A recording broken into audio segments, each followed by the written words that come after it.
She was just another weekend shooter at the Riverstone Training Complex, carrying what looked like a child's practice rifle and wearing clothes that screamed amateur. The morning sun cast long shadows across the outdoor range as Natasha Reeves walked quietly toward the registration booth, her lightweight .22 caliber rifle slung casually over her shoulder like a student carrying a textbook. No tactical gear, no expensive optics, just a simple iron sight setup that most serious marksmen would consider a toy. Before we jump back in, tell us where you're tuning in from, and if this story touches you, make sure you're subscribed, because tomorrow I've saved something extra special for you. The three military snipers had been dominating the advanced precision course all morning, their high-end rifles gleaming with $1,000 scopes and custom modifications. Staff Sergeant Cole Harrison adjusted his bipod one more time, squinting through his 20x magnification scope at targets positioned nearly a mile downrange. Beside him, Sergeant First Class Jake Morrison cleaned his barrel with the methodical precision of someone who treated his weapon like a religious artifact. The third man, Corporal Danny Fletcher, was already calculating wind speed and atmospheric pressure on his ballistic computer, numbers scrolling across a small digital display mounted to his stock. When Natasha approached the rangemaster's desk to register for the expert division, the conversation at the neighboring bench stopped mid-sentence. She wore faded blue jeans, hiking boots that had seen better days, and a simple gray hoodie with the sleeves pushed up to her elbows. Her blonde hair was pulled back in a basic ponytail, secured with what appeared to be a rubber band rather than any tactical hair tie. The rifle she carried looked like something a father might buy for his daughter's first hunting trip. Functional, but unremarkable. "You sure you're in the right place, miss?" Harrison called out, his voice carrying just enough condescension to make the other shooters look up from their preparations. "The beginner course is over by Building C, much more suitable for that setup you've got there." Natasha paused at the registration window, her hand steady as she filled out the paperwork. She didn't turn around immediately, but her pen stopped moving for just a moment. The range officer, a weathered veteran named Tom Castellanos, who had been running precision competitions for over 2 decades, glanced at the rifle she carried and then at the form she was completing. Expert division, maximum distance targets, no scope category. "That's a bold choice," Castellanos murmured loud enough for the nearby shooters to hear. "The 1,000-yard targets are barely visible to the naked eye today. Atmospheric conditions are challenging even for scoped rifles." Morrison laughed, the sound sharp in the morning air. "No scope? With that thing? Lady, the military wouldn't issue that rifle to a recruit in basic training. You're looking at targets we can't even see without magnification." Fletcher joined in, his tone slightly less aggressive but equally dismissive. "Ma'am, I've been shooting competitively for 8 years. The target you'd be aiming at is smaller than a dinner plate at that distance. Even with my scope, it's a difficult shot. With iron sights?" He shook his head. "It's not physically possible." The range had begun to quiet as other shooters tuned into the conversation. A small crowd of weekend enthusiasts had gathered, some checking their own equipment, others simply curious about the unusual scene unfolding at the registration desk. Among them stood Dr. Patricia Wynn, a retired Army colonel who now worked as a civilian contractor training new military marksmen. She had been observing the morning's competitors, taking notes for an article she was writing about precision shooting techniques. Natasha finally turned around, her movement unhurried and controlled. Her eyes swept across the 3 men, not with anger or defensiveness, but with the kind of calm assessment that made Castellanos lean forward slightly. Those weren't the eyes of someone intimidated by expensive equipment or military credentials. "I appreciate the concern," she said, her voice level and clear. "But I think I'll stick with my registration." Harrison stood up from his shooting mat, his full height adding emphasis to his words. "Look, we're not trying to be difficult here. It's just that some of us have been training for years to make shots at this distance. The military spent hundreds of thousands of dollars teaching us precision shooting. That equipment you're carrying, well, let's just say it's not designed for this level of competition. The targets we're shooting today require absolute precision," Morrison added, gesturing toward his own rifle setup. "Ballistic calculations, atmospheric readings, wind speed adjustments. Even with all our training and equipment, success rates at maximum distance hover around 30% for expert marksmen." What they didn't know, what none of them could have guessed as they watched her check the action on her simple rifle, was that the woman standing before them had once placed a bullet through a playing card at 1,500 yards in conditions that would make their current challenge look like child's play. They had no idea that her toy rifle had been custom-built to specifications that would make their expensive setups look like the amateur equipment. But most importantly, they had no idea that Natasha Reeves wasn't just another weekend shooter looking for a hobby. She was someone who had earned her reputation, one impossible shot at a time, in places where missing meant the difference between life and death, and where the only scope that mattered was the one behind her eyes. Before we show you exactly how she turned their mockery into a masterclass in precision that left 3 military snipers speechless, drop a comment telling us where in the world you're watching from. Tap that like button, hit subscribe, and ring the notification bell, because what started as condescension was about to become the most humbling lesson these expert marksmen had ever received. The morning was about to prove that sometimes the most dangerous shooter on the range is the one nobody expects. The Riverstone Training Complex sprawled across 200 acres of rolling hills in northern Montana, where the morning mist clung to valleys between pine-covered ridges. Built 15 years ago as a premier long-range shooting facility, it attracted everyone from local hunters sighting in deer rifles to international competitors preparing for world championships. The main range extended nearly 2 miles into a natural bowl carved between 2 hills, with target positions marked at incremental distances from 100 yards all the way out to the legendary mile marker. Natasha Reeves had arrived at dawn, 30 minutes before the facility officially opened, watching the sunrise paint the distant mountains in shades of amber and gold. She sat in her modest Honda Civic in the gravel parking lot, windows down, listening to the morning sounds of the Montana wilderness. Her rifle case lay across the back seat, a simple black nylon case that looked like it had come from a sporting goods store rather than a custom gunsmith's workshop. She wore the clothes of someone who had dressed for comfort rather than impression.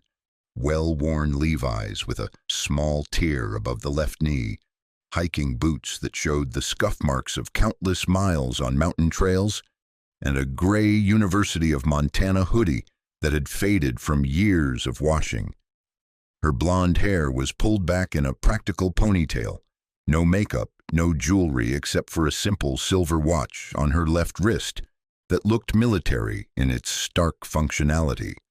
To anyone watching, she looked like a college student who might be trying shooting sports for the first time, or perhaps a rural teacher who had grown up around firearms but never taken them seriously as a precision discipline.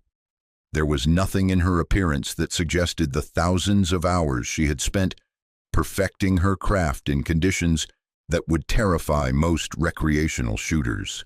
As other vehicles began arriving in the parking lot, Natasha observed the weekend crowd with quiet interest. Pickup trucks with gun racks dominated the spaces near the range entrance. Men in expensive tactical clothing emerged from SUVs, carrying rifle cases that cost more than most people's monthly salary. The serious competitors were easy to spot. They moved with the careful confidence of people who had invested significant time and money into their hobby. The three military snipers had claimed the premium shooting positions on the elevated platform that offered the best angle toward the 1,000-yard targets. Staff Sergeant Cole Harrison commanded attention even when he wasn't speaking. At 6'2", with the squared shoulders and precise movements of career military, he handled his custom-built rifle system with the reverence of someone who understood that equipment meant the difference between success and failure. His rifle alone represented nearly $8,000 in precision engineering, a custom action bedded in a carbon fiber stock, topped with a Schmidt & Bender scope that offered crystal-clear magnification up to 25x power. Sergeant First Class Jake Morrison occupied the position to Harrison's left, methodically arranging his gear with obsessive attention to detail. His notebook contained wind charts, atmospheric pressure readings, and ballistic calculations written in the small, precise handwriting of someone who left nothing to chance. Morrison's rifle was equally impressive, a military issue system that he had modified over years of competition, each adjustment based on data collected from hundreds of precision shots. Corporal Danny Fletcher, the youngest of the three at 28, represented the new generation of military marksmen who embraced technology. His rifle stock bristled with electronic devices, a digital wind meter, atmospheric sensor, and ballistic computer that could calculate firing solutions faster than most shooters could estimate wind speed. Fletcher's shooting mat was arranged with the geometric precision of an operating room, every tool positioned exactly where muscle memory expected to find it. The range itself was a testament to engineering and attention to detail. Steel targets at various distances were positioned to take advantage of natural terrain features, creating shooting challenges that tested every aspect of marksmanship skill. The 1,000-yard targets, the day's ultimate test, were barely visible even with magnification, appearing as small steel squares that shimmered in the morning heat like mirages. Dr. Patricia Wynn had positioned herself in the observation area behind the shooting line, her notebook and camera ready to document the day's competition. As a retired Army colonel who had spent 25 years training military marksmen, she understood the nuances of precision shooting better than most. Her trained eye could spot technical flaws in shooting form that escaped casual observers, and her experience had taught her to recognize genuine skill, regardless of the equipment being used. The range master, Tom Castellanos, had seen everything in his 2 decades of running competitions. Olympic-level shooters who could place bullets through playing cards, military snipers who had confirmed kills at distances that seemed impossible, wealthy enthusiasts with equipment worth more than luxury cars who couldn't hit a barn door, and occasionally the quiet ones who showed up with modest gear and surprised everyone. As Natasha approached the registration desk with her simple rifle case, Castellanos noticed something in her movement that made him pay closer attention. She walked with the unhurried confidence of someone who belonged, despite her unremarkable appearance. Her eyes swept the range with the systematic assessment of someone evaluating terrain and conditions rather than simply looking around. The morning air carried the sharp scent of gun oil and the distant smell of pine trees. A light breeze moved across the range from left to right at approximately 8 miles per hour, challenging but not impossible conditions for precision shooting. The temperature hovered at 55 degrees with low humidity, creating atmospheric conditions that experienced shooters would consider favorable. But as Natasha completed her registration and began walking toward the shooting line with her modest equipment, none of the morning's competitors realized they were about to witness something that would change their understanding of what precision shooting actually meant. The morning routine at Riverstone followed a predictable pattern that Natasha had observed countless times at similar facilities. Serious competitors arrived early to claim the best shooting positions, then spent considerable time arranging their equipment with ritualistic precision. But as she walked toward the firing line with her simple rifle case, something in her movement pattern suggested she was reading the environment differently than the weekend warriors around her.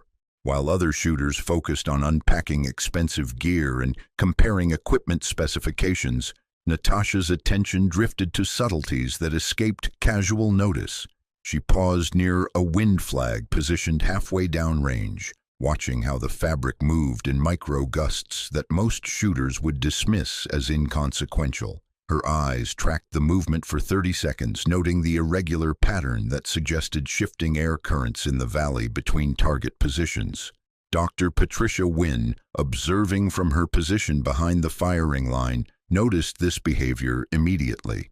In her years training military marksmen, she had learned to distinguish between shooters who relied on technology and those who possessed an intuitive understanding of environmental factors. Natasha's focus on natural wind indicators rather than digital readouts suggested something deeper than casual interest in precision shooting. The three military snipers continued their equipment preparation with the methodical efficiency of professionals. Harrison adjusted his scope's parallax setting while consulting atmospheric readings on his handheld device. Morrison worked through his pre-shooting checklist, verifying 0 on his rifle's computer system. Fletcher calibrated his ballistic calculator, inputting current weather conditions with the precision of someone who trusted electronics more than instinct. None of them noticed Natasha's subtle assessment of firing conditions because they were focused on their own technological solutions to environmental challenges. Modern precision shooting had become increasingly dependent on instruments that could measure wind speed to the 10th of a mile per hour and atmospheric pressure to the 100th of an inch of mercury. The idea that someone might gather the same information through careful observation seemed antiquated. Natasha opened her rifle case with movements that appeared casual but demonstrated an efficiency that comes only from countless repetitions. Her .22 caliber rifle emerged from foam padding that had been custom cut to protect specific components. To untrained eyes, it looked like a basic sporting rifle suitable for small game hunting. The stock was simple wood, dark walnut with minimal decoration. The barrel was standard length without the heavy contour favored by precision shooters. Most notably, it carried only basic iron sights. No scope, no electronic aids, no technological assistance of any kind.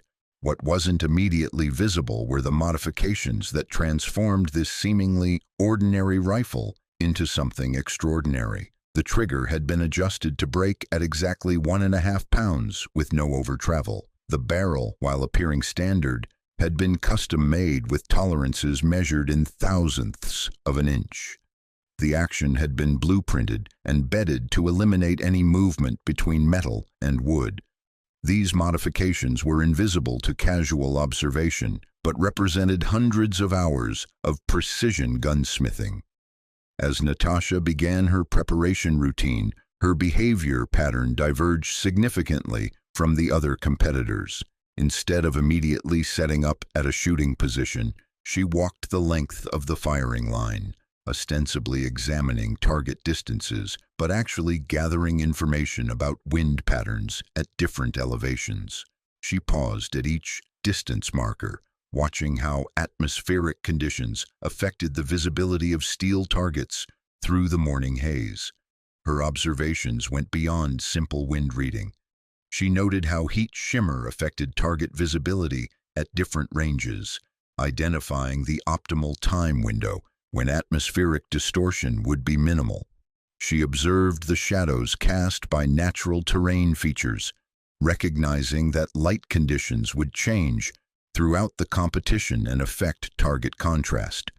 Most importantly, she identified subtle variations in wind pattern caused by the valley's topography that would influence bullet trajectory in ways that electronic instruments might not capture. The other shooters attributed her extensive reconnaissance to nervousness or inexperience. Beginning marksmen often walked around equipment-heavy ranges with wide eyes, overwhelmed by the technology and expertise surrounding them. Her modest appearance and simple equipment reinforced this impression. Even Dr. Wynne initially assumed Natasha was conducting the curious exploration typical of someone encountering serious precision shooting for the first time. Harrison noticed her extended preparation period and commented to his teammates with barely concealed amusement. "Looks like our friend is getting familiar with the range. Probably never seen targets set out this far before." Morrison nodded, adjusting his scope's windage knob while watching Natasha examine wind flags. "At least she's taking it seriously. Most beginners just show up and start shooting without any preparation." Fletcher, the youngest of the three, felt a momentary sympathy for what he perceived as Natasha's inexperience. "Should we offer to help her with basic range estimation? Those iron sights won't give her any distance reference points." Harrison shook his head dismissively. "She'll figure it out quick enough when she starts missing targets by margins measured in feet rather than inches." What none of them recognized was that Natasha's reconnaissance was gathering information they couldn't access through their electronic instruments. Her visual assessment of atmospheric conditions was identifying microclimates within the shooting environment that would affect precision at extreme ranges. Her observation of natural wind indicators was building a three-dimensional understanding of air movement patterns that would persist throughout the morning competition. When she finally selected a shooting position, it wasn't the premium spot with the best equipment rest or the most comfortable shooting mat. Instead, she chose a position that offered optimal environmental conditions based on her assessment of wind patterns and light angles. The location she selected appeared inferior to casual observation, but provided advantages that would become apparent only when bullets began flying toward distant targets. Natasha's final preparation ritual involved a systematic function check of her rifle that took less than 2 minutes but covered every mechanical aspect of the weapon system. Her movements were economical and purposeful, demonstrating the kind of familiarity that comes from thousands of hours of practice. She chambered a single round, engaged the safety, and assumed a shooting position that looked deceptively relaxed, but positioned her body in perfect alignment with natural bone support structures. The stage was set for a demonstration that would challenge everything the morning's competitors thought they understood about precision shooting. But first, they would have their opportunity to demonstrate the effectiveness of military training and expensive equipment against targets that demanded absolute perfection. The smoothie shop's air conditioning hummed steadily as the lunch crowd began filtering in, creating the kind of controlled chaos that every service worker learned to navigate. Natasha had finished her environmental assessment and settled into her chosen shooting position when the first direct interaction with the military snipers began. What started as casual observation from the three men quickly evolved into something more pointed when they realized she intended to compete seriously in the expert division. Harrison was the first to approach, ostensibly to offer helpful advice, but with an undertone that suggested he found her presence amusing rather than concerning. He walked over with the confident stride of someone accustomed to being the most skilled person in any shooting environment, his custom rifle still cradled in his arms like a prized possession. The morning sun caught the expensive glass of his scope, creating brief flashes of light that seemed to emphasize the technological gap between his equipment and hers. "First time shooting at Riverstone?" Harrison asked, positioning himself where he could observe both Natasha and her rifle setup. His tone carried the forced friendliness that often preceded condescension, the kind of voice used when addressing someone you assumed needed basic instruction. The facility can be a bit overwhelming for newcomers. Lots of experienced shooters here today, and those 1,000-yard targets are no joke.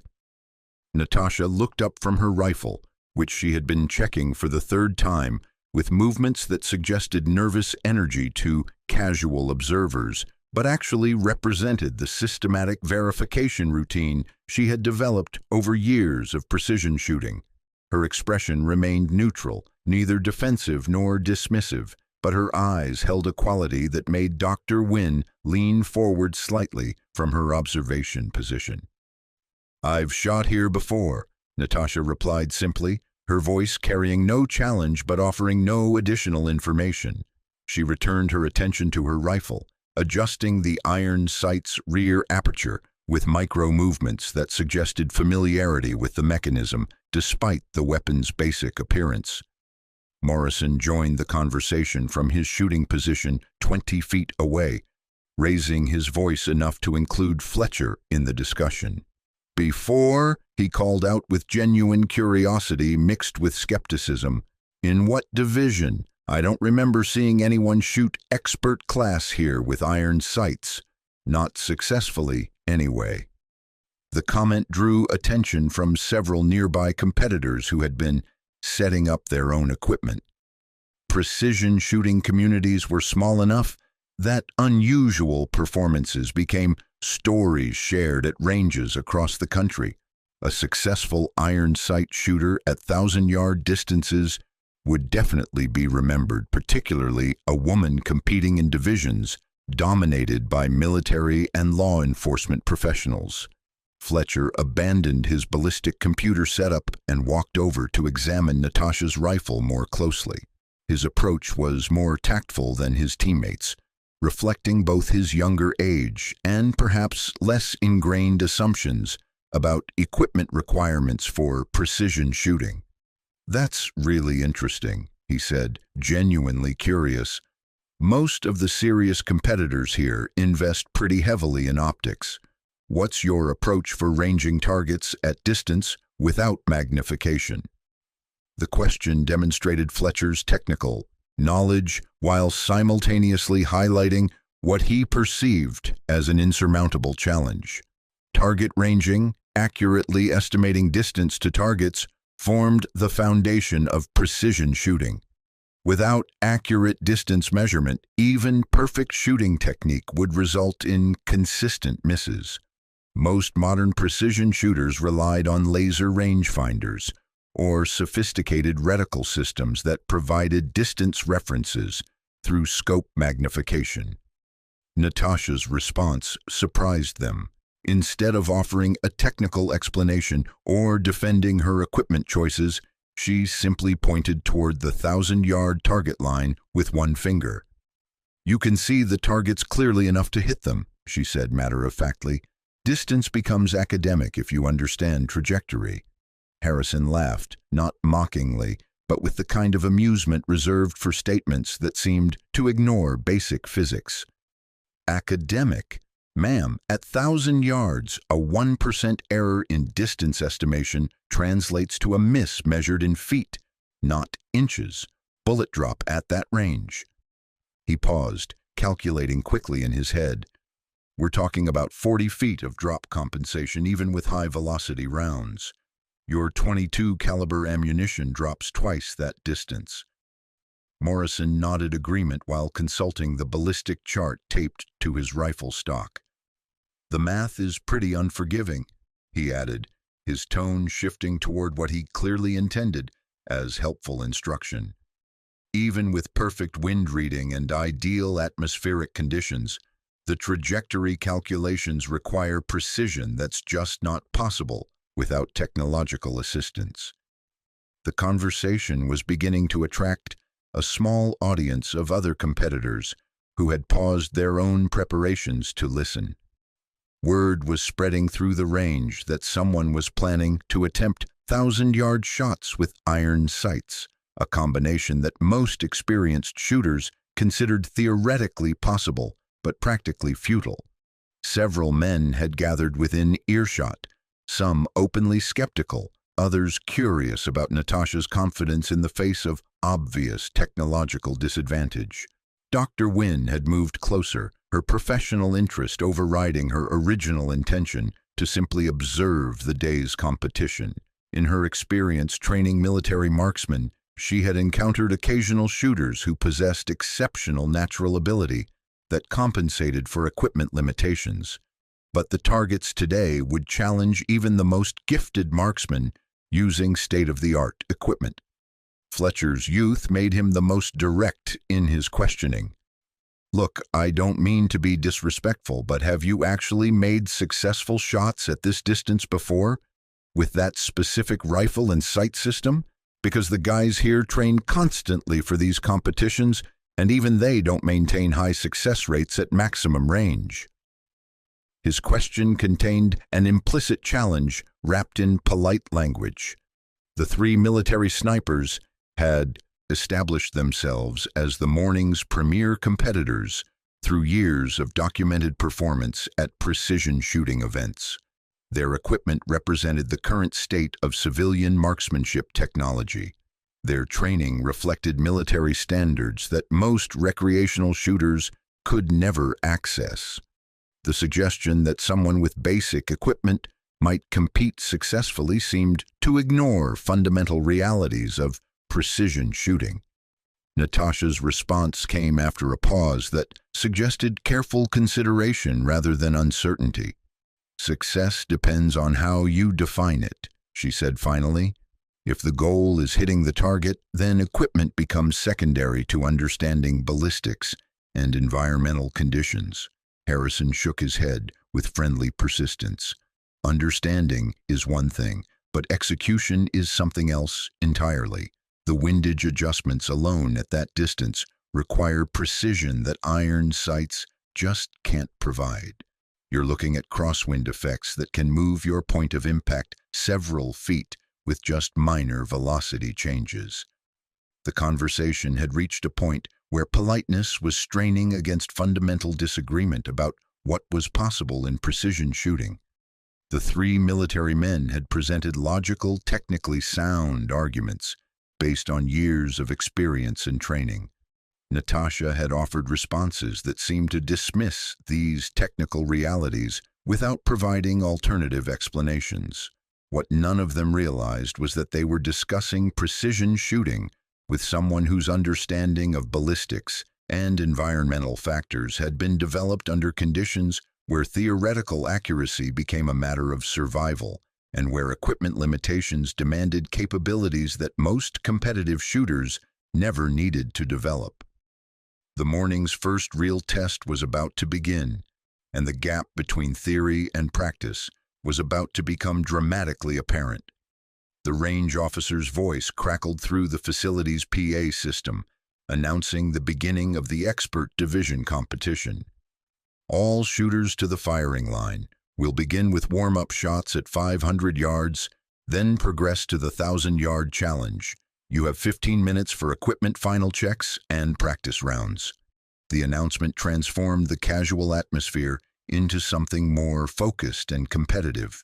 Conversation stopped mid-sentence as shooters moved to their designated positions, with the purposeful efficiency of athletes preparing for serious competition. The three military snipers exchanged knowing looks. This was their element, the environment where months of training and expensive equipment would demonstrate clear advantages over amateur enthusiasm. Harrison settled into his shooting position with the practiced movements of someone who had performed this routine hundreds of times. His bipod legs extended to precise heights that he had calculated based on the angle required for 1,000-yard shots. His shooting mat was positioned to provide optimal comfort during extended shooting sessions while maintaining perfect alignment with his target. Every piece of equipment was placed within easy reach, creating an organized workspace that reflected military precision. Morrison began his pre-shooting ritual by consulting weather instruments that provided real-time atmospheric data: wind speed, direction, humidity, barometric pressure, and temperature, all factors that would influence bullet trajectory over extreme distances. He recorded these readings in his logbook alongside ballistic calculations that would guide his scope adjustments throughout the competition. Fletcher activated his electronic ballistic computer, inputting current environmental data and receiving firing solutions calibrated for his specific ammunition and rifle combination. The small screen displayed recommended scope adjustments for various target distances, taking the guesswork out of long-range shooting. His confidence was visible as he verified that his high-tech approach was providing consistent, mathematically precise shooting solutions.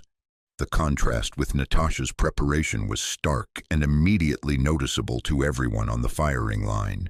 While the military shooters surrounded themselves with technological aids and complex equipment setups, she simply checked her rifle's action one final time and assumed a shooting position that appeared almost casual in its simplicity. No electronic devices, no complex calculations, no extensive equipment arrangements, just a woman with a basic rifle preparing to attempt shots that challenged the limits of precision marksmanship. Dr. Wynne positioned herself where she could observe all four shooters simultaneously, her professional curiosity now fully engaged. In her years training military marksmen, she had learned that exceptional shooters often possessed qualities that transcended equipment limitations. But she had also seen countless examples of overconfidence leading to embarrassing failures when basic equipment met serious challenges. The first phase of competition involved 500-yard shots, considered intermediate distance for precision shooting, but still challenging enough to separate serious marksmen from casual enthusiasts. Harrison, Morrison, and Fletcher approached these shots with systematic professionalism, each following established procedures that had been refined through extensive training and competition experience. Harrison's first shot was methodical and precise. He spent nearly 2 minutes reading wind conditions, calculating atmospheric effects, and adjusting his scope accordingly. When he finally fired, his bullet struck the target within inches of center, earning approving nods from spectators who understood the technical difficulty of the shot. His follow-up shots demonstrated consistent accuracy that justified his reputation as an expert marksman. Morrison's approach emphasized technological precision. His ballistic computer provided exact scope adjustments for current conditions, eliminating guesswork from the shooting equation.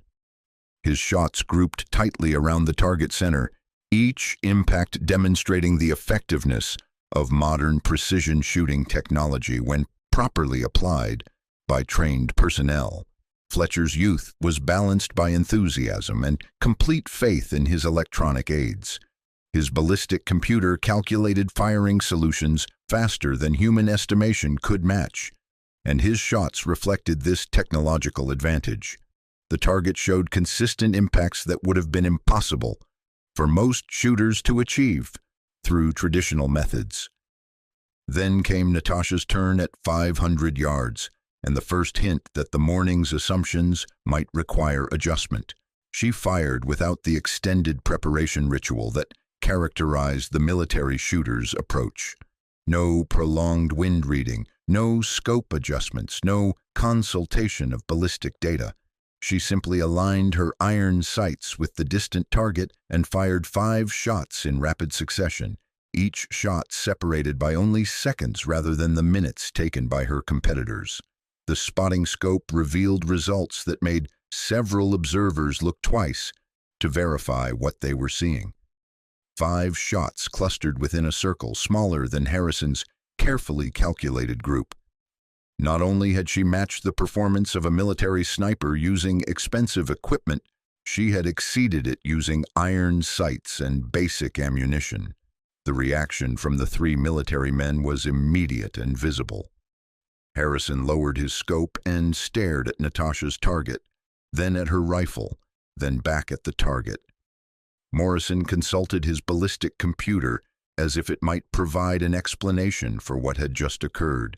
Fletcher simply stood silent, processing results that challenged his understanding of what was possible in precision shooting. "That was interesting," Dr. Wynne murmured to Tom Castellanos, who had moved closer to observe the competition's unusual development. 500 yards with iron sights shouldn't produce groups that tight, regardless of shooter skill level. Castellanos nodded slowly, his experienced eye recognizing something that went beyond lucky shooting.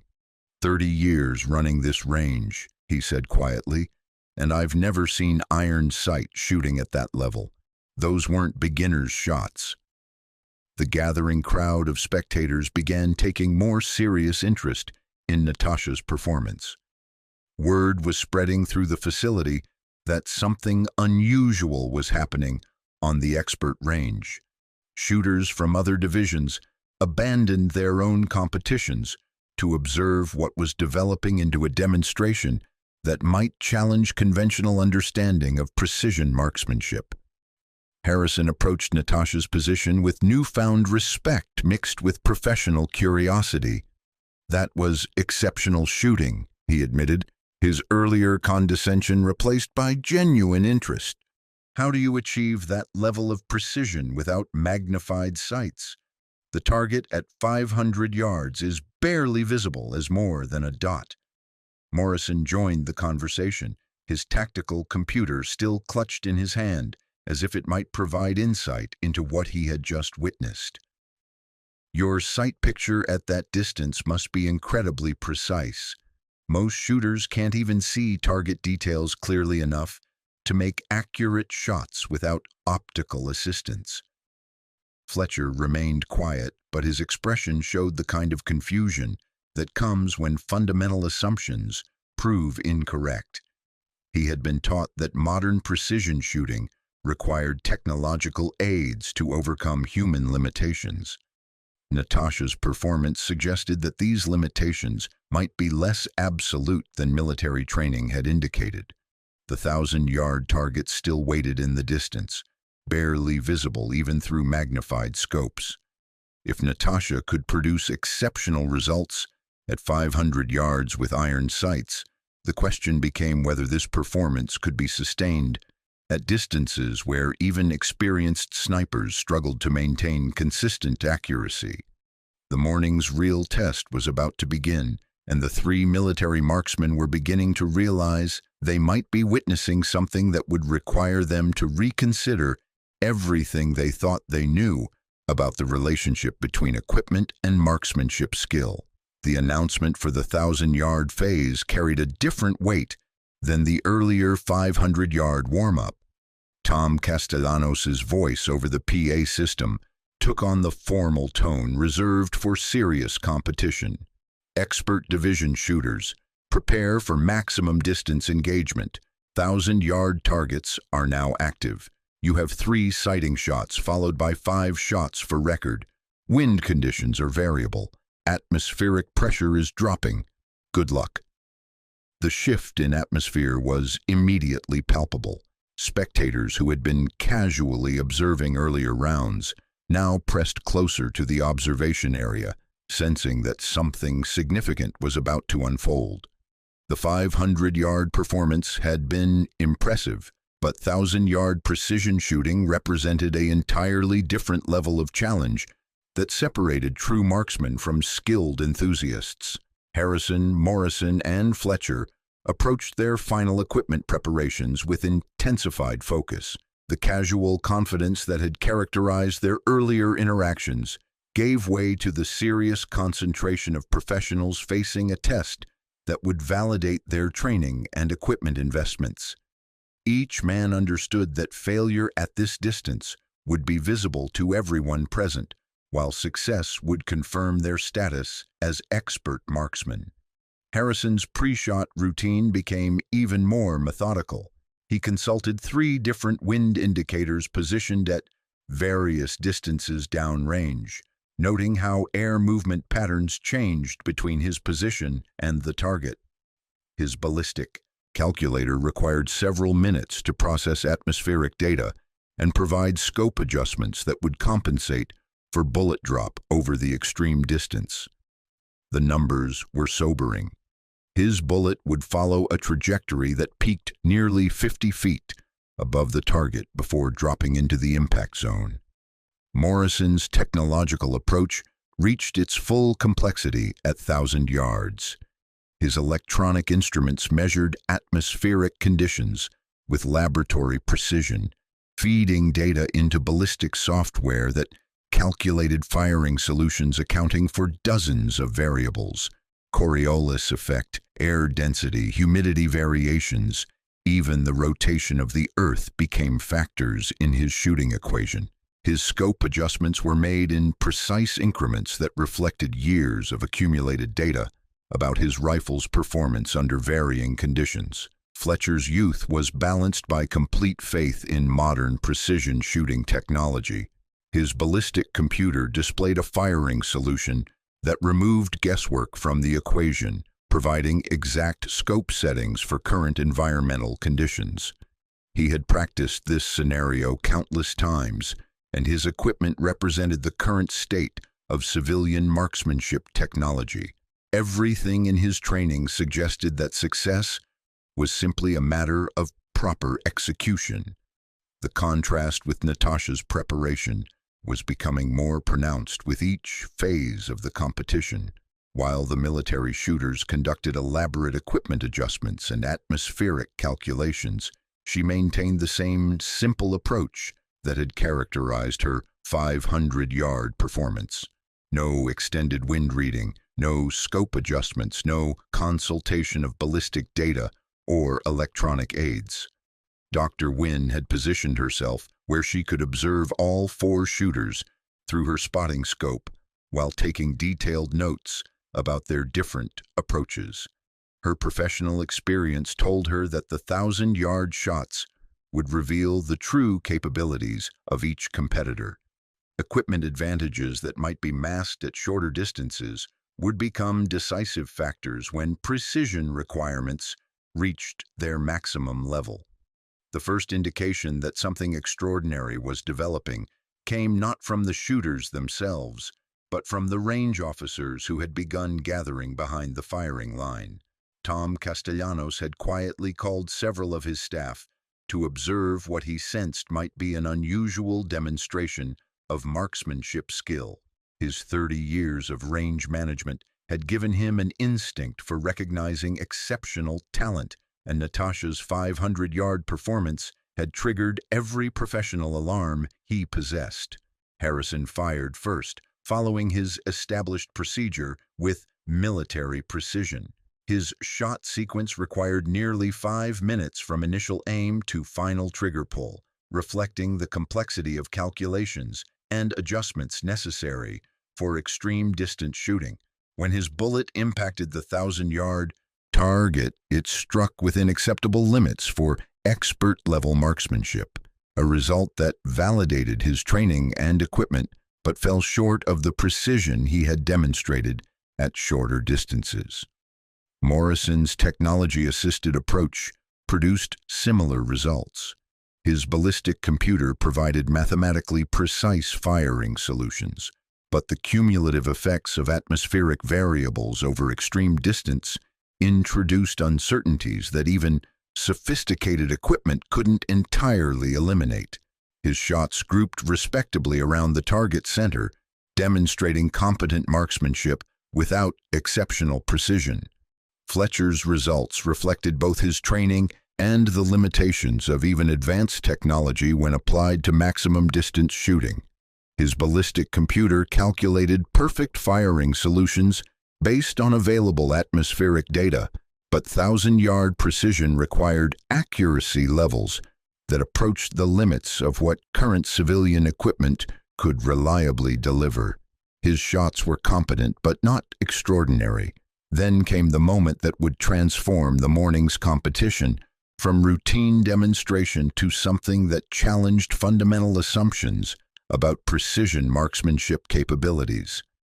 Natasha approached the 1,000-yard target line with the same unhurried confidence that had characterized her earlier performance.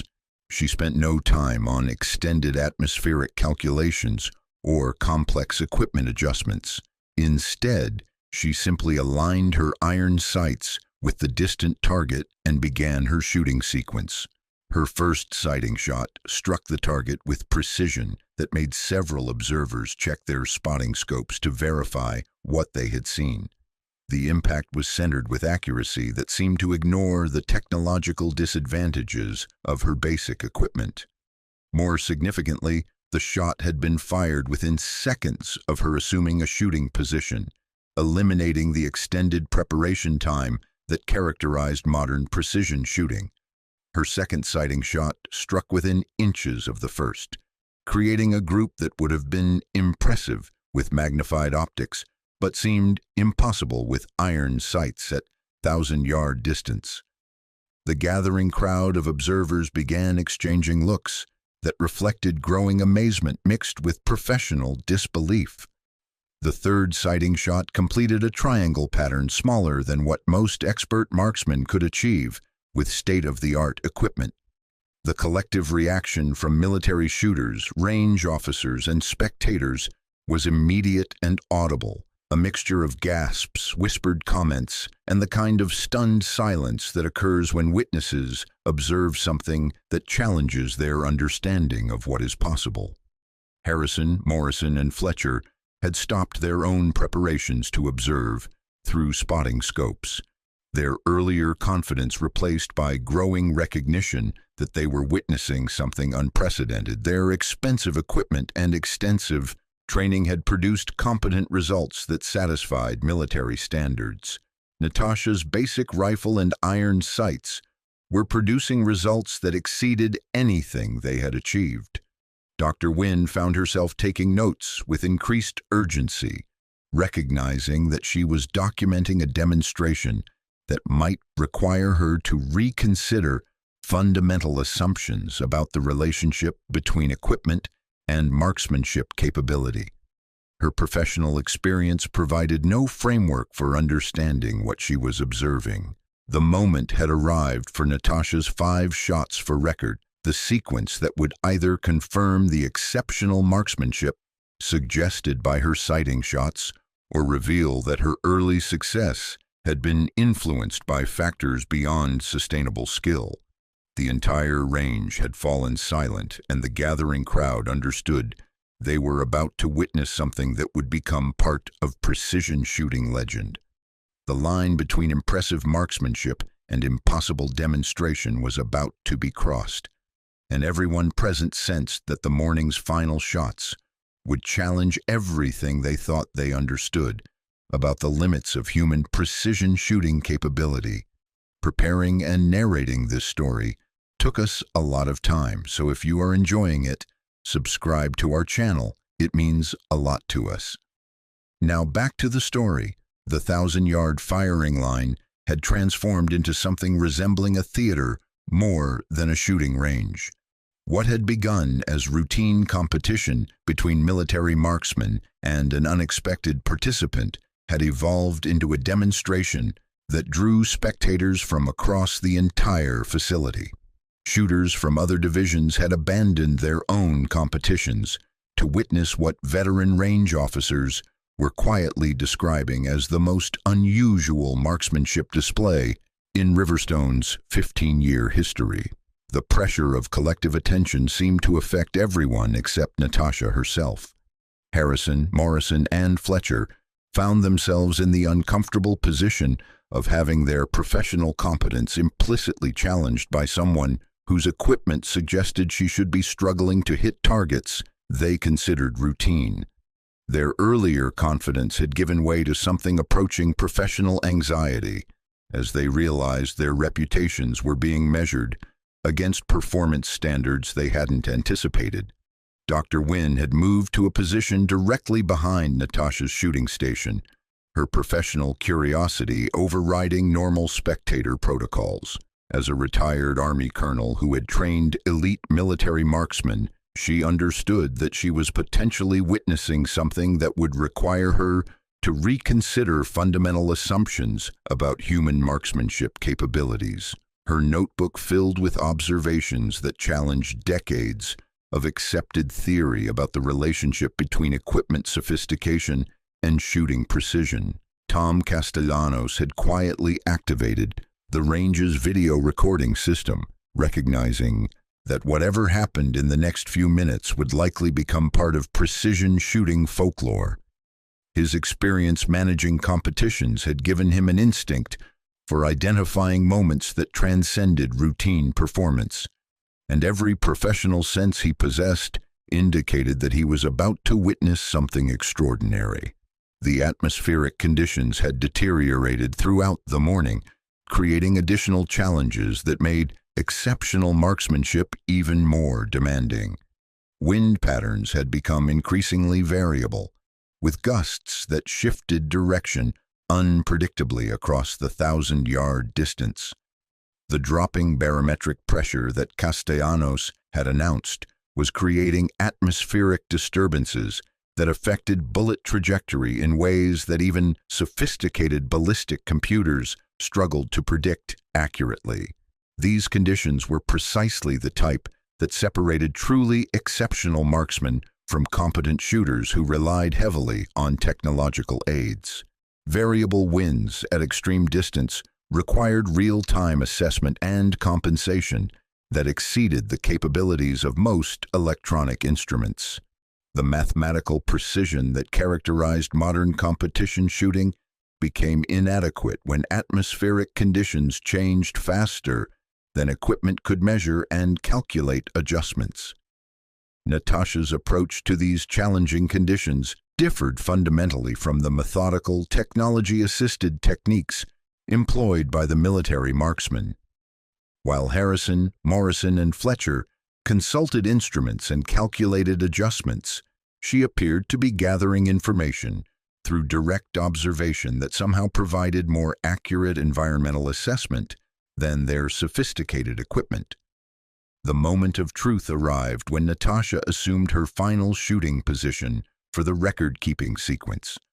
Her stance was deceptively casual, lacking the rigid precision that characterized competitive shooting form.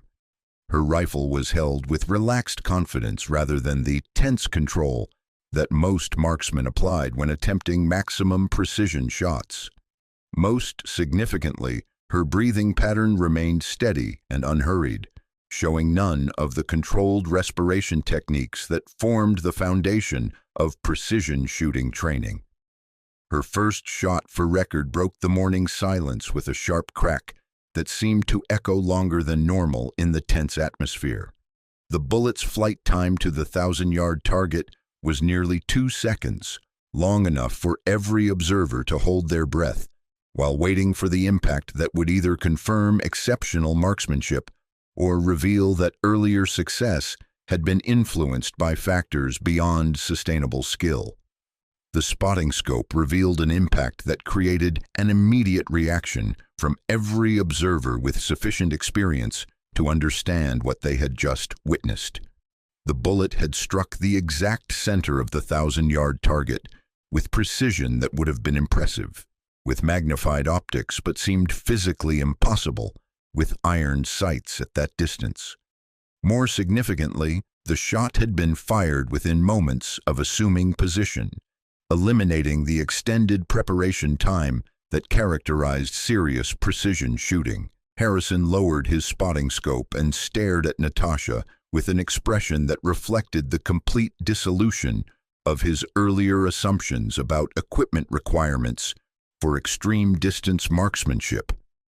Morrison consulted his ballistic computer as if it might provide some explanation for what had just occurred, then looked back at the target with obvious confusion.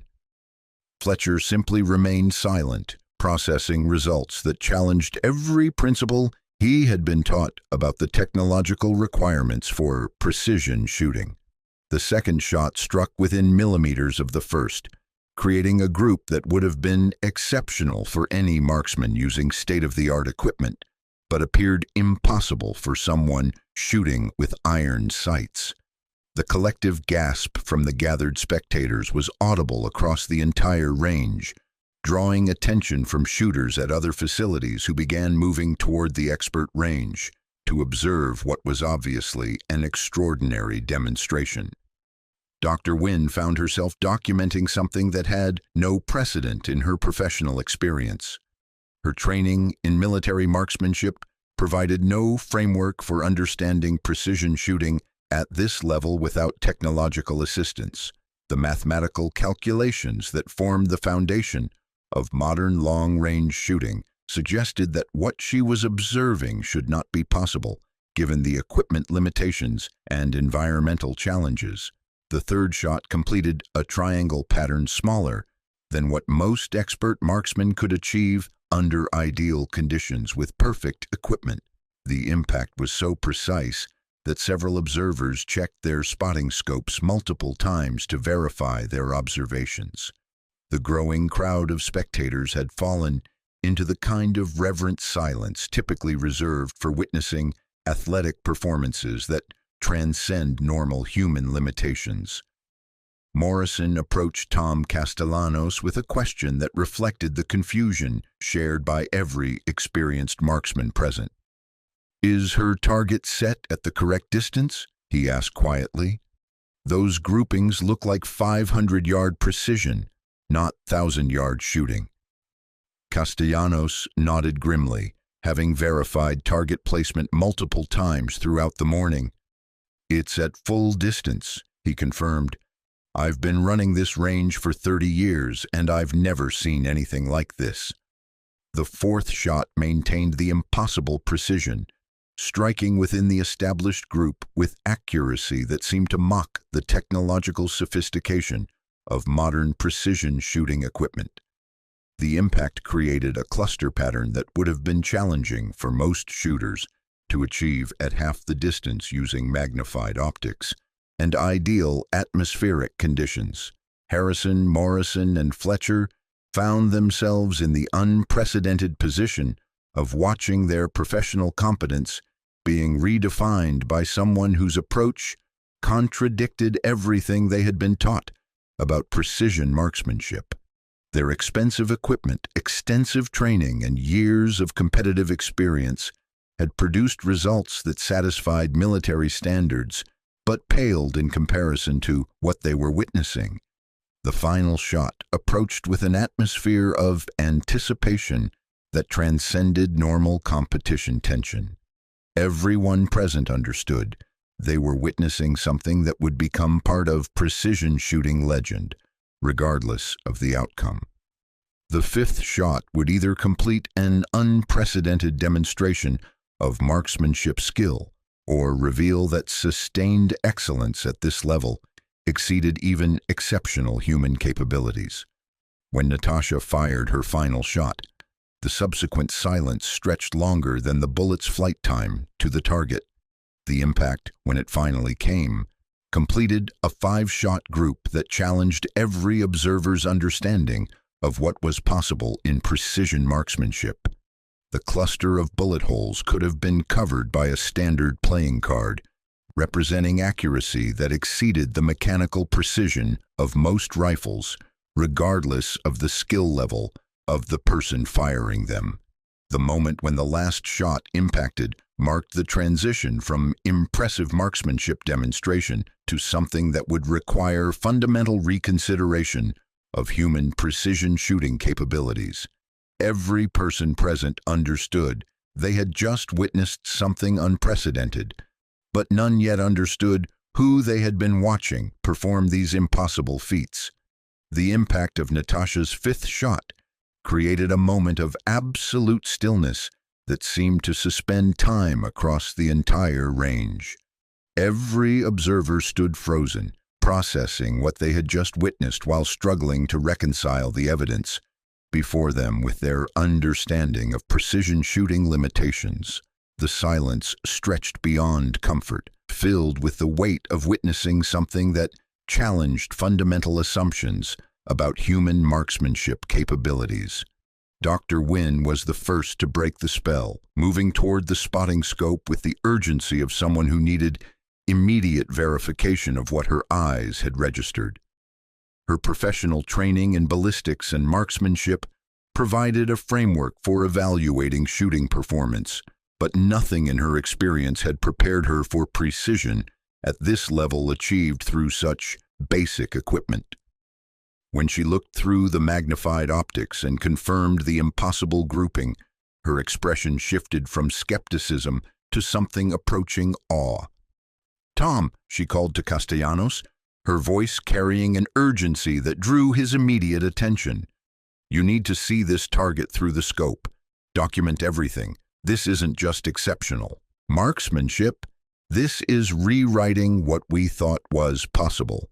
Castellanos approached the spotting scope with 30 years of range management experience, telling him that exceptional performances often had explanations that became apparent under closer examination. Perhaps the targets had been set at incorrect distances. Maybe atmospheric conditions had created unusual ballistic effects. His professional skepticism, however, evaporated when he observed the 5-shot group through magnified optics. The bullet holes formed a cluster that could be covered by a quarter, representing precision that exceeded the mechanical accuracy of most competition rifles, regardless of ammunition quality or shooter skill. More significantly, this precision had been achieved at 1,000-yard distance using iron sights under deteriorating atmospheric conditions that challenged even the most sophisticated equipment.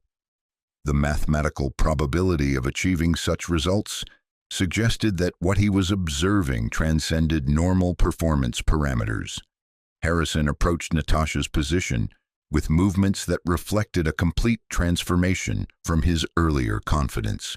His professional identity had been built around expertise in precision shooting, supported by state-of-the-art equipment and extensive military training.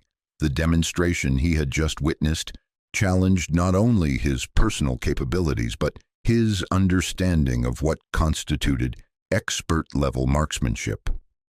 "Ma'am," Harrison said, his voice carrying respect that hadn't been present in earlier conversations. "I need to ask directly, what's your background? That level of precision isn't achieved through casual shooting experience. Those groups require training and practice that go beyond civilian competition shooting." Morrison and Fletcher joined the conversation, their earlier dismissiveness replaced by professional curiosity mixed with something approaching disbelief. Morrison's ballistic computer had calculated firing solutions that produced competent results within accepted parameters for expert marksmanship. Natasha's iron sight shooting had exceeded those results by margins that seemed to ignore technological advantages entirely. "The mathematics don't work," Morrison said, consulting his notes with the confusion of someone whose foundational assumptions had been challenged.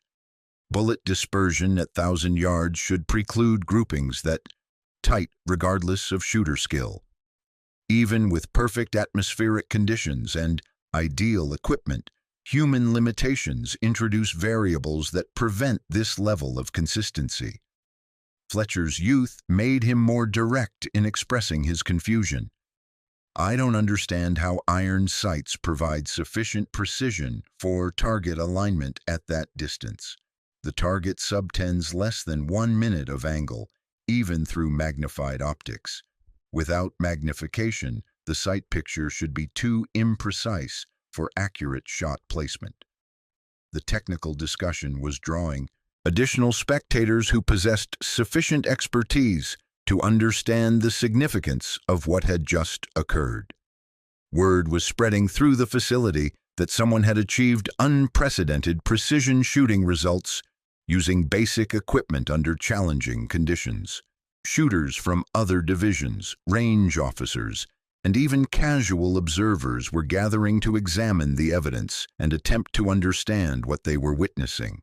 Dr. Wynne had begun taking photographs of the target through the spotting scope, recognizing that documentation would be essential for any professional analysis of the performance.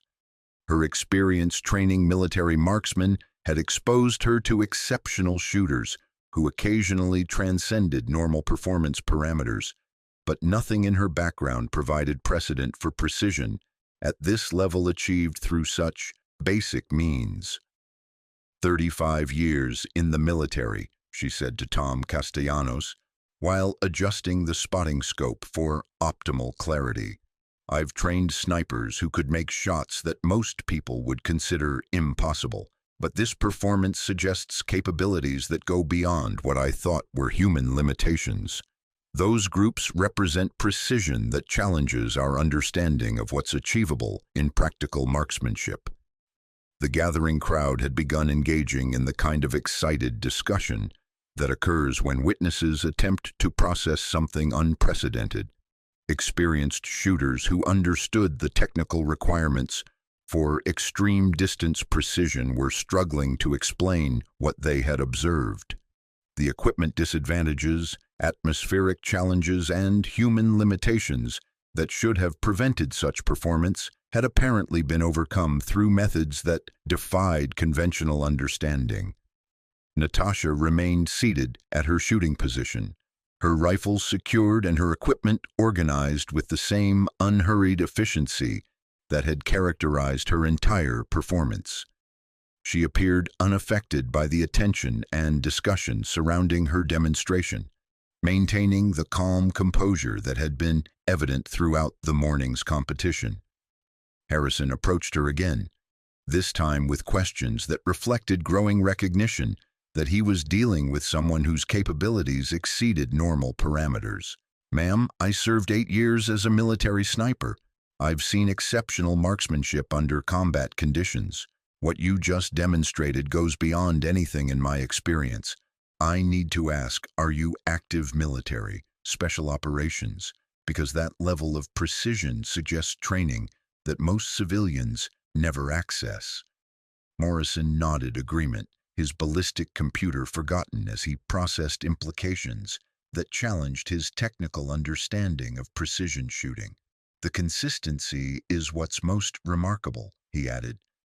Individual exceptional shots can sometimes be explained by favorable conditions or luck, but 5 consecutive shots at that precision level indicates systematic capability that transcends equipment limitations. Fletcher's confusion was evident as he examined Natasha's rifle more closely, searching for modifications or features that might explain the unprecedented performance. There has to be something we're missing, he said, frustration creeping into his voice. The laws of physics don't change based on who's firing the rifle. Bullet dispersion, atmospheric effects, sight alignment limitations. These factors should prevent what we just witnessed. The moment had arrived when technical discussion and professional speculation would give way to revelation of the truth that explained the morning's impossible demonstration. The 3 military marksmen had exhausted their understanding of conventional precision shooting while observing performance that transcended their experience and training. Dr. Wynn, whose professional background provided the most comprehensive framework for evaluating exceptional marksmanship, approached Natasha with questions that reflected growing certainty that she was dealing with someone whose background held the key to understanding what had just occurred. Ma'am, Dr. Wynn said, her voice carrying the authority of someone accustomed to dealing with elite military personnel. I've spent my career training special operations marksmen. The precision you just demonstrated suggests capabilities that are developed only through very specific, very advanced training programs. I think it's time you told us who you really are. The crowd had gathered close enough to hear the conversation, sensing that the morning's mystery was about to be resolved. The impossible marksmanship demonstration had established that Natasha possessed capabilities far beyond civilian competition shooting. The question that remained was what background and training had developed such extraordinary precision shooting skills. The revelation that would explain everything was moments away, and everyone present understood they were about to learn the identity of someone whose marksmanship capabilities had just redefined their understanding of human precision shooting potential. The weight of collective expectation pressed against the morning air as every person within earshot waited for Natasha's response to Dr. Wynn's direct question. The retired Army colonel's authoritative tone had cut through the technical discussions and speculation, demanding an explanation that could reconcile the impossible marksmanship demonstration with conventional understanding of human precision shooting capabilities. Natasha looked up from her rifle for the first time since completing her shooting sequence, her eyes meeting Dr. Wynn's with a directness that suggested she had been expecting this moment throughout the morning's competition. The calm composure that had characterized her entire performance remained unchanged, but something in her expression indicated that the time for anonymity had passed. "Dr. Wynn, Doctor," Natasha said quietly, her voice carrying just enough volume to reach the gathered crowd. "I recognize you from your publications on advanced marksmanship training. Your work on environmental effects in precision shooting was required reading in my program."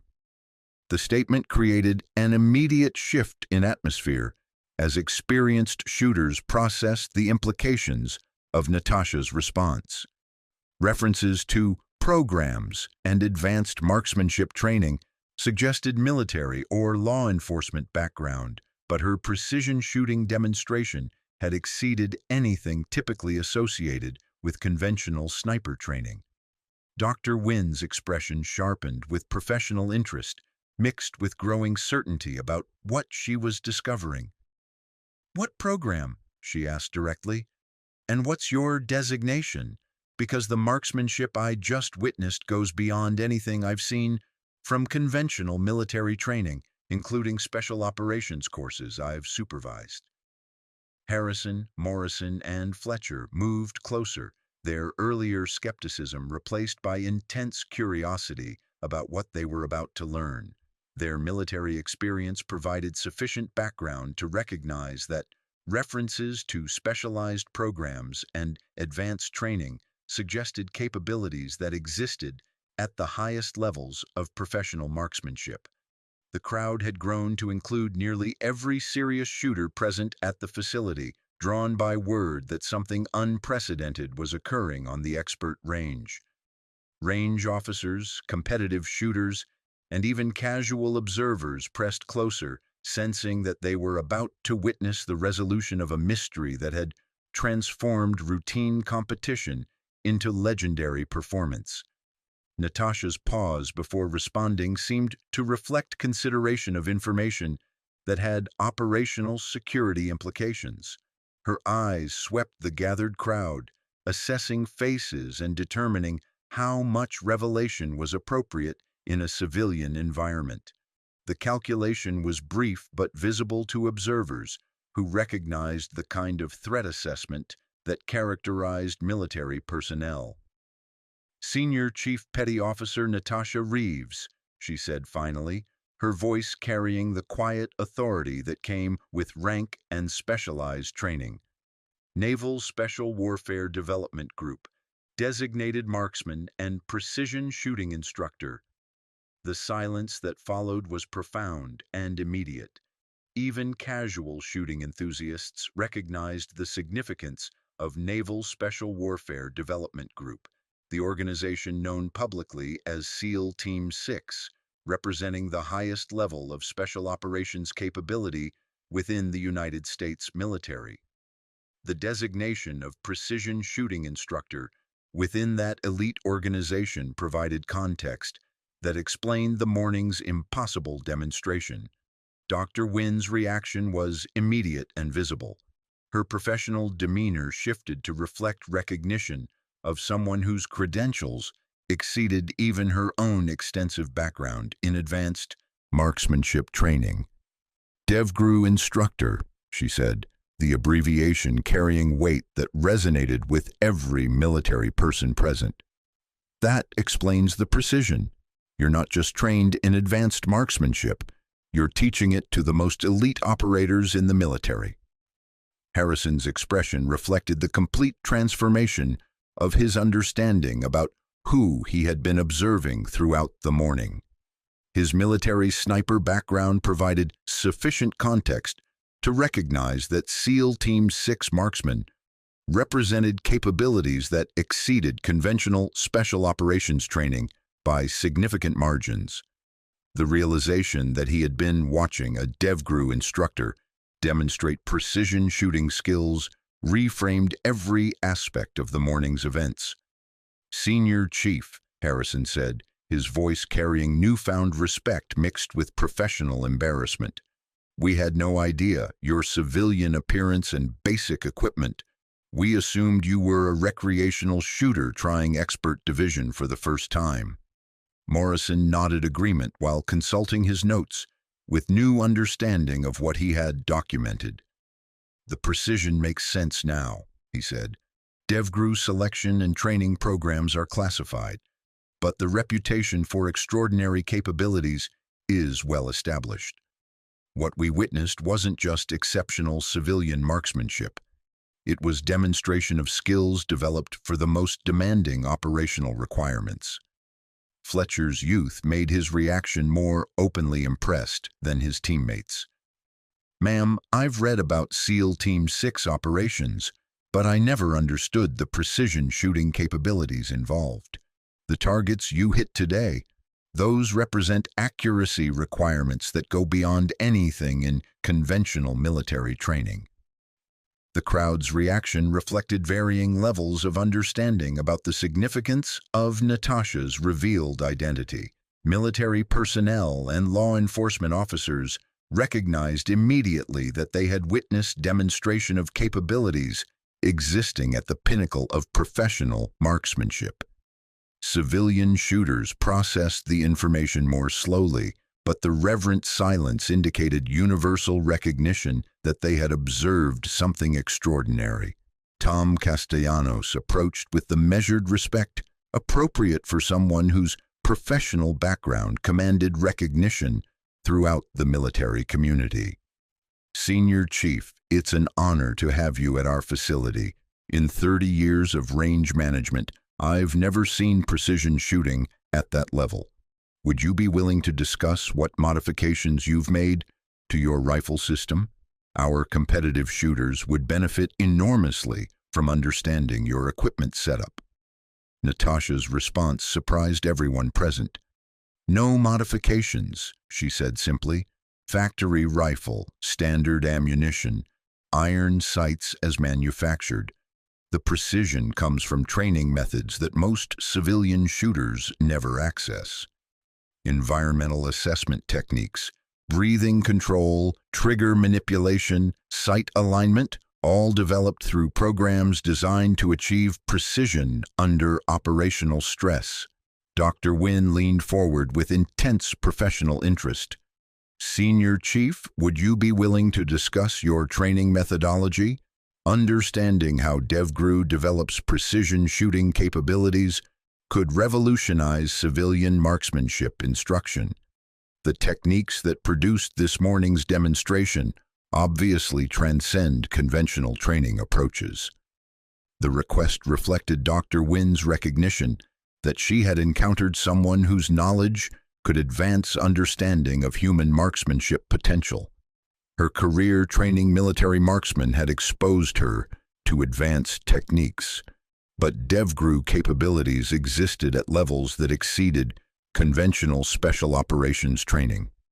Natasha considered the request while observing the gathered crowd of military personnel, competitive shooters, and range officials who had witnessed her demonstration. The decision about how much information to share involved considerations of operational security balanced against the potential value of advancing marksmanship training for military and civilian applications.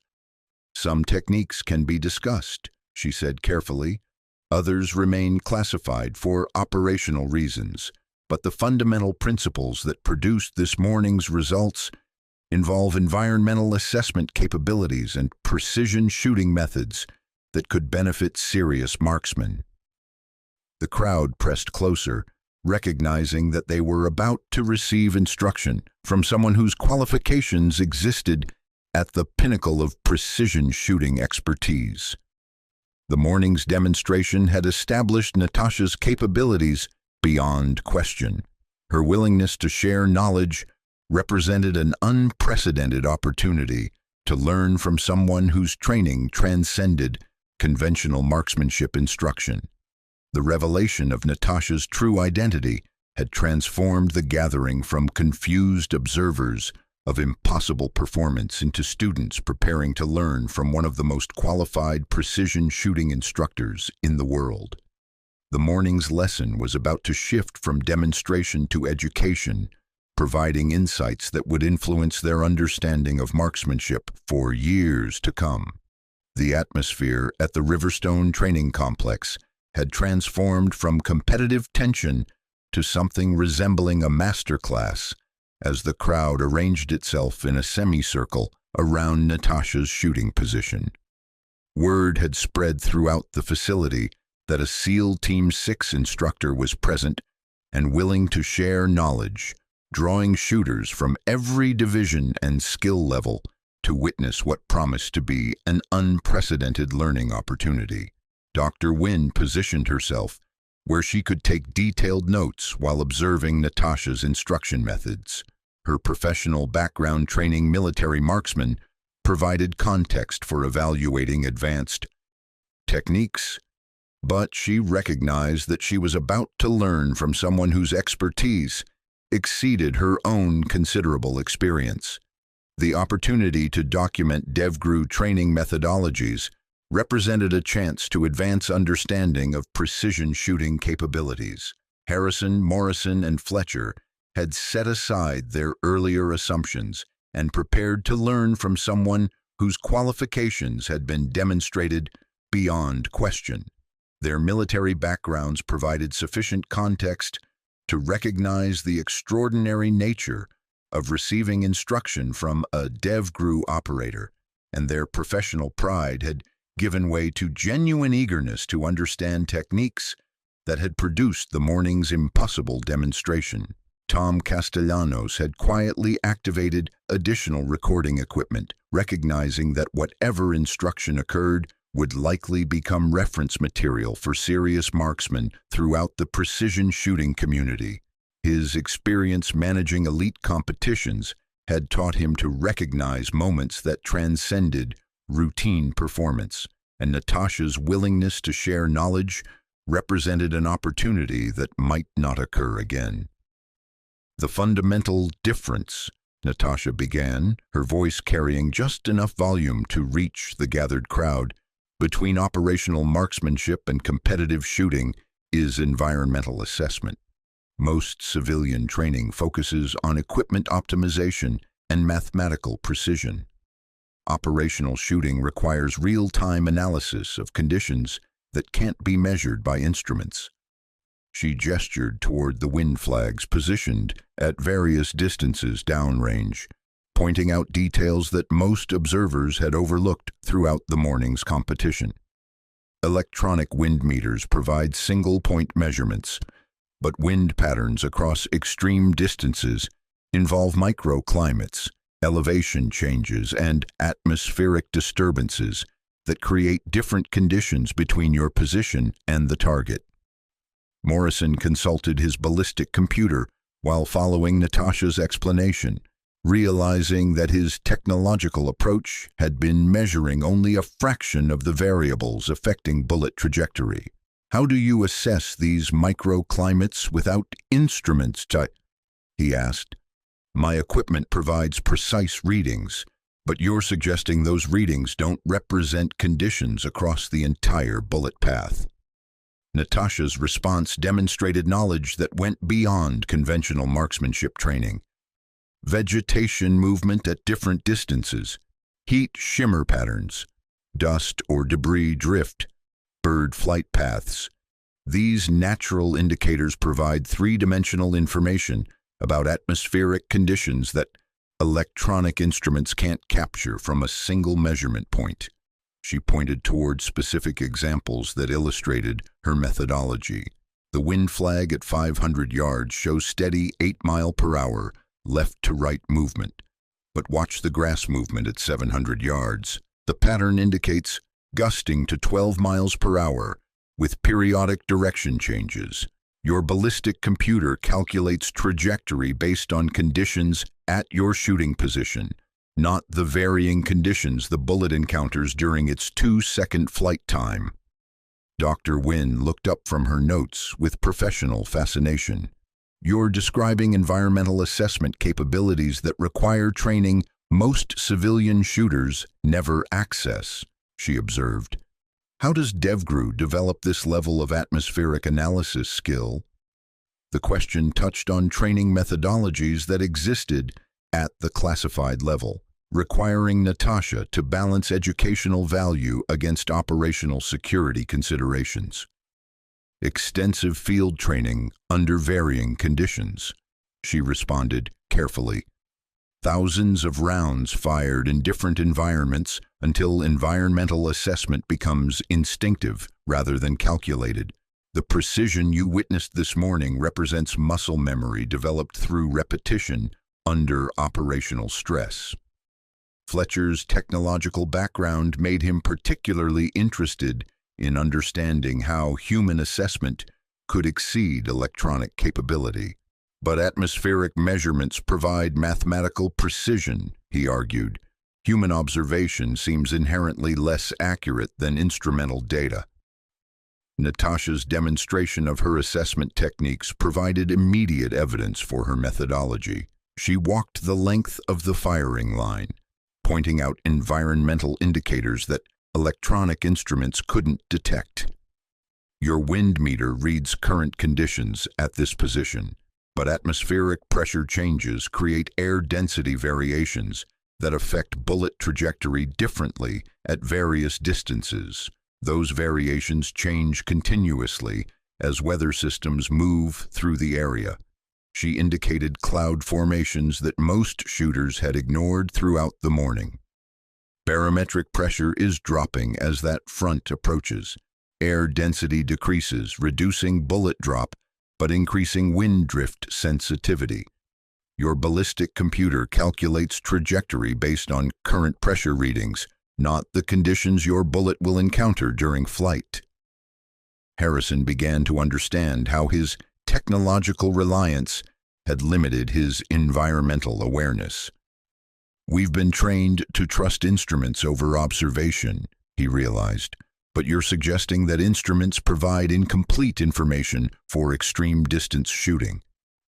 The instruction continued with demonstration of sight alignment techniques that differed significantly from conventional precision shooting training. Natasha's iron sight methodology involved visual processes that most marksmen had never encountered, providing precision capabilities that seemed to transcend normal human limitations. Iron sight alignment at extreme distance requires depth of field techniques, similar to photography, she explained. Instead of trying to focus simultaneously on front sight, rear sight, and target, you learn to use peripheral vision and focal transitions that provide precise alignment without the eye strain that destroys consistency. Dr. Wynne recognized immediately that these techniques represented training methodologies that exceeded conventional marksmanship instruction. These are skills developed through specialized programs, she noted. Most civilian shooters never encounter training that develops this level of visual processing capability. The lesson expanded to include breathing techniques, trigger control, and follow-through methods that had been refined through operational requirements that exceeded competitive shooting demands.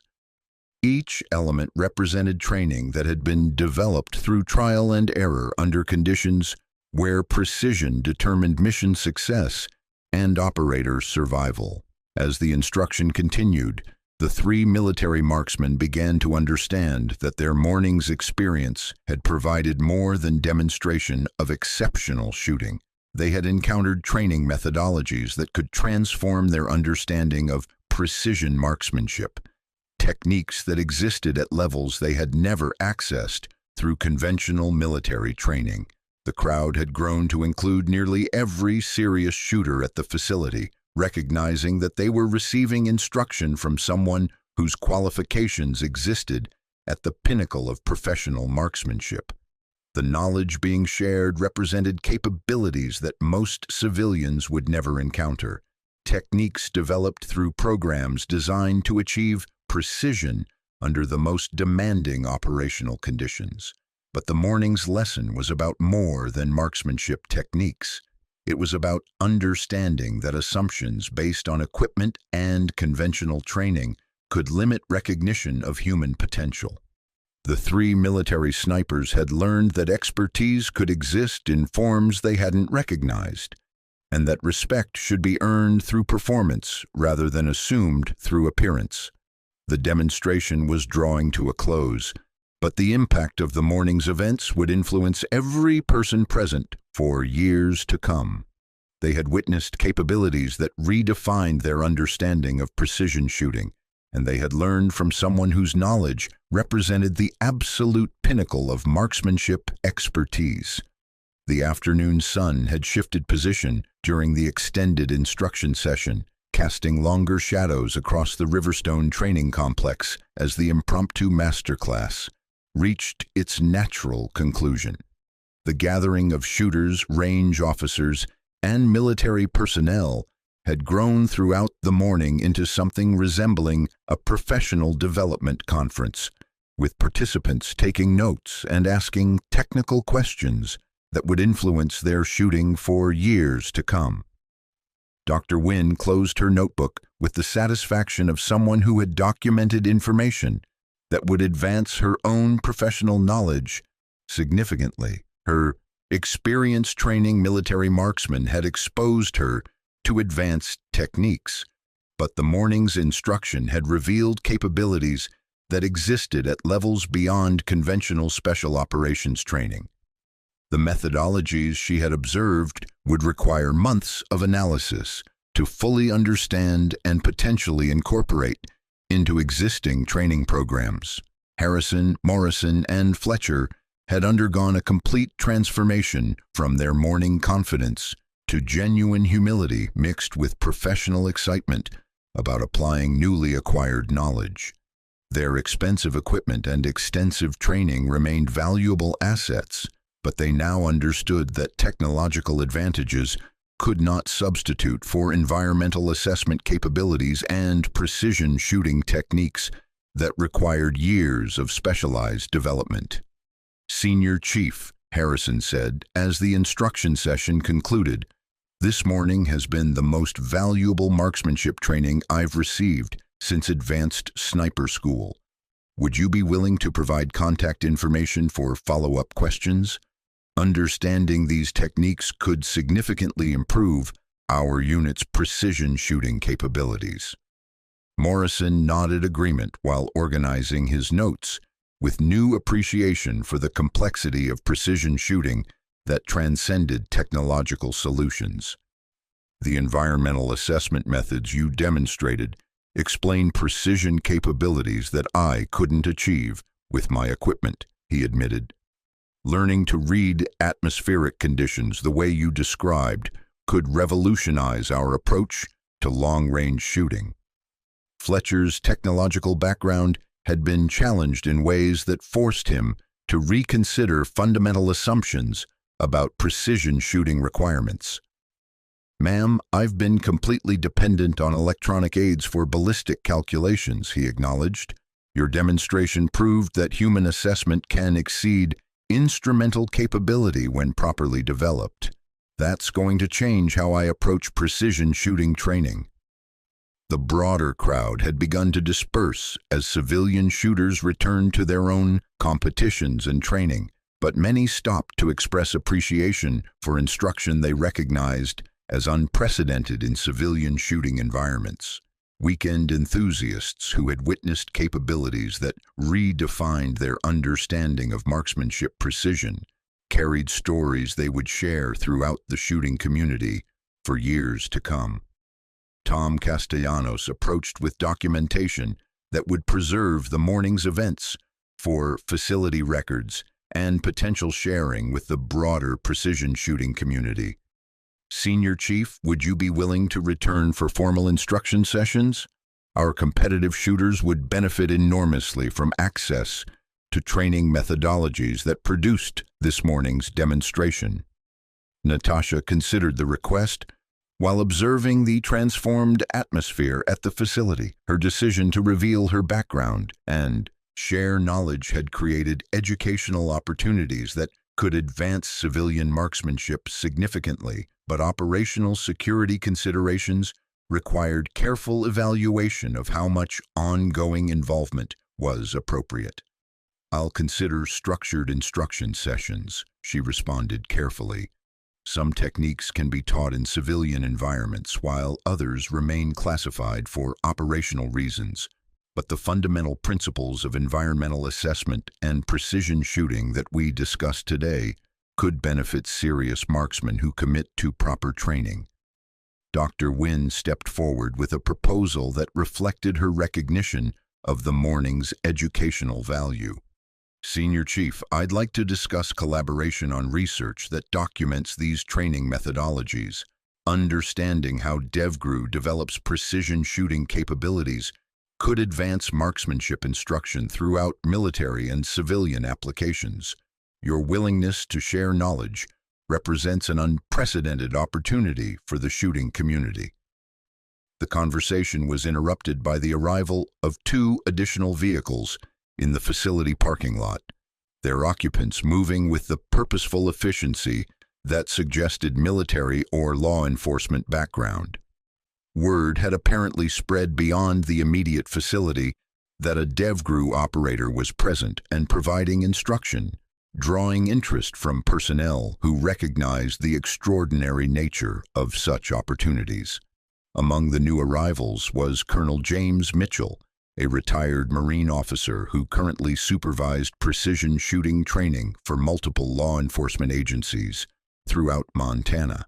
His presence indicated that news of the morning's events had reached professional circles that understood the significance of accessing DevGru training methodologies.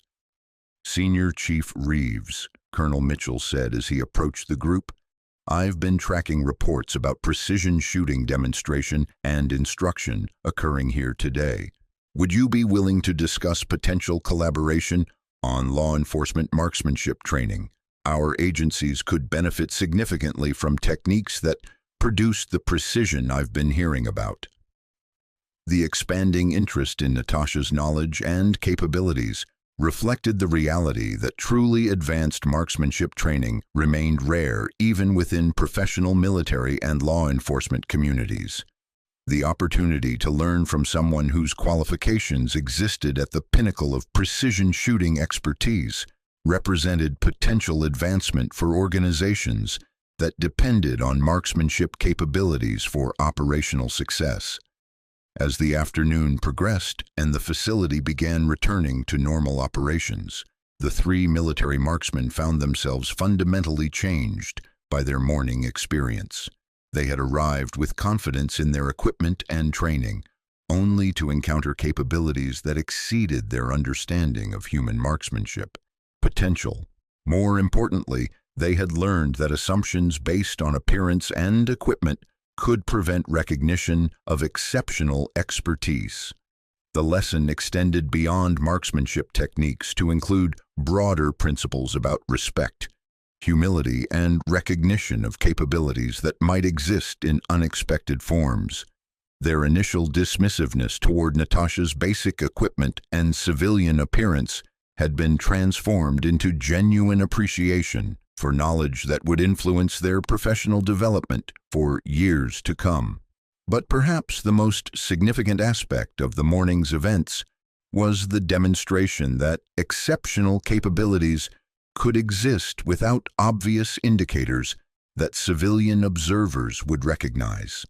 Natasha's unremarkable appearance and simple equipment had concealed expertise that represented the absolute pinnacle of precision shooting training, challenging everyone present to reconsider their assumptions about how extraordinary capabilities might be identified. The story that would emerge from Riverstone Training Complex would spread throughout precision shooting communities as an example of capabilities that transcended equipment limitations and challenged conventional understanding of human marksmanship potential. But for those who witnessed the demonstration personally, the morning had provided something more valuable than stories. It had provided knowledge that would advance their own capabilities and understanding of what precision shooting could achieve. What started as casual mockery of seemingly inadequate equipment had transformed into profound respect for capabilities that existed at levels most marksmen would never encounter. The three military snipers had learned that true expertise transcended appearance and equipment, and that the most dangerous assumptions were those that prevented recognition of exceptional capabilities concealed beneath unremarkable surfaces. Have you ever underestimated someone based on their appearance or equipment, only to discover they possessed capabilities far beyond what you imagined? Do you think the most impressive expertise often comes disguised in the most ordinary packaging? Drop your thoughts in the comments below. We read every single response and want to hear your stories. If this demonstration of hidden excellence inspired you to look beyond surface appearances and recognize that extraordinary capabilities can exist in unexpected places, smash that like button and subscribe with notifications turned on. Share this story with someone who still judges expertise by equipment rather than performance. And while you're here, don't miss our next mission that's already loaded on your screen. Click it now to discover another story about capabilities that challenge assumptions and redefine what's possible when determination meets expertise. We'll see you there, ready to reveal the truth behind extraordinary performance that others failed to recognize.